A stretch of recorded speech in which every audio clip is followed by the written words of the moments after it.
Hi everyone, welcome to a new random video of mine, which I had planned for months, but never really got into it until on this hot summer day in the Netherlands. Today, the random ass topic that I want to talk about is how I quote unquote created the Fallout New Vegas map in Unturned. Most of the talk would be ranging from technicality to drama, so it's gonna be a bit random. I don't know why I made this, but let's just get into it. So it all started in 2016 by the user of Throile. I don't know how to pronounce the name, but that's how I'm gonna pronounce it. And Throile basically laid down the work of the map by implementing the in-game height map. Now, the height map is sort of like a data map, like a picture comprised of the color white and black that would determine how the map in terms of topography would look like. If you look at this map right here, which is the height map for Fallout New Vegas, you can see that the program would recognize how high a certain area would be depending on how high it is. If you look at Jacobstown, for example, it's very white since it's basically a mountain, so it's high up in the air compared to the monochrome gray area in the middle, which is where the city is, which is flat. So that's basically how height maps work. Now, by this time, I have been a map editor in Unturned for a year, ever since the editor came out. And I have also been playing a lot of Fallout New Vegas during the Fallout 4 hype train. And I came into New Vegas because back then my PC would not be strong enough to run Fallout 4. And, well, I do not regret it. I fucking love New Vegas. So back then the only games I would play were only Unturned and Fallout New Vegas. Now, obviously, I took a notice of Throile's Fallout New Vegas map and was very hyped for it and even offered to help since I knew map editing. Unfortunately, Throile has stopped development by then since he had no knowledge of making custom objects and could not find anybody who would.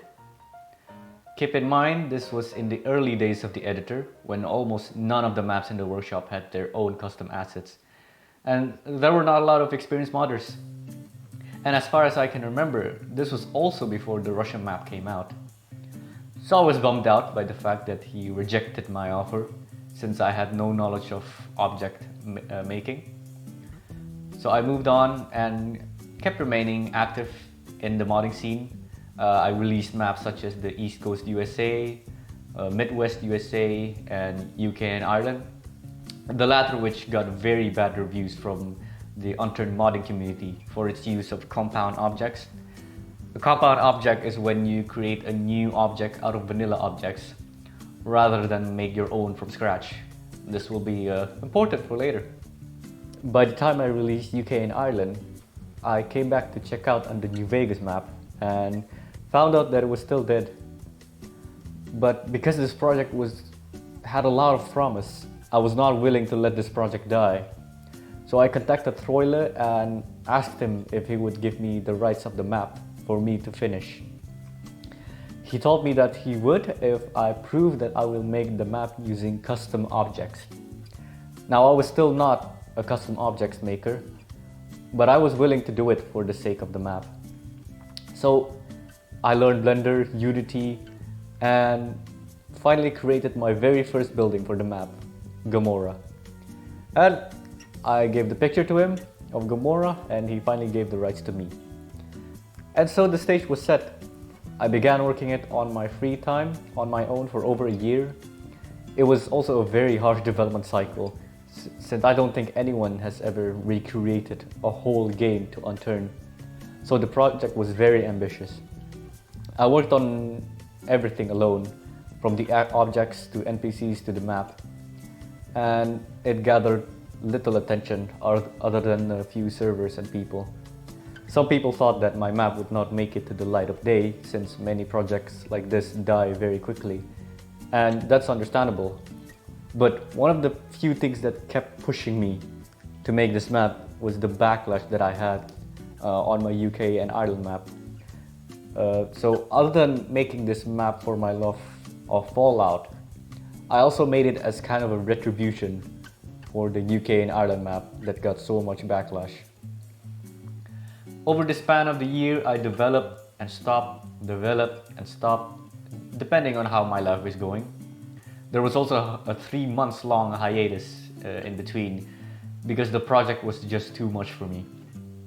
Fortunately, in late 2018, when I started back up again, I was introduced to Itzlem, or also known as Moby, and we agreed that he would be willing to host the server for me.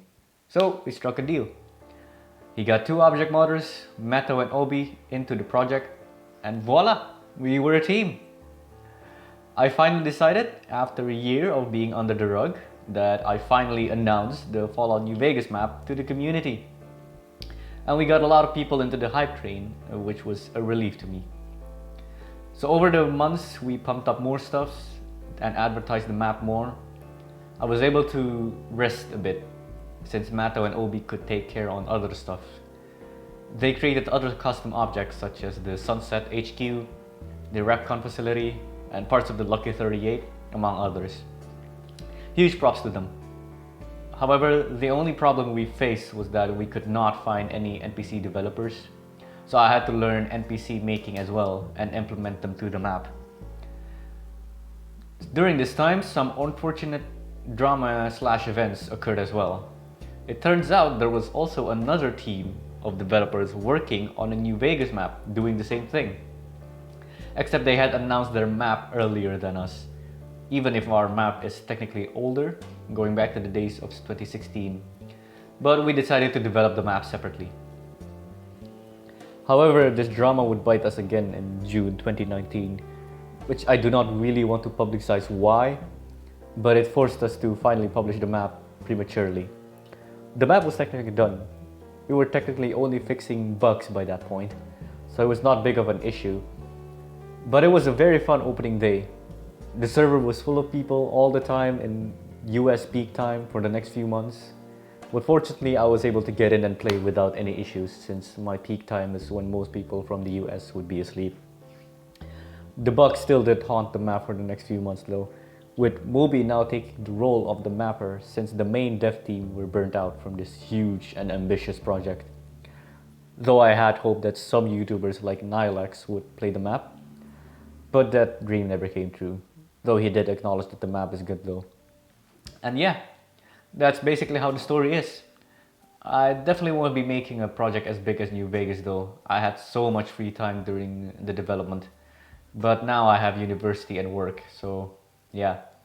But I might slip by and create another Fallout map, but you never know. But that's about it. Thanks for watching.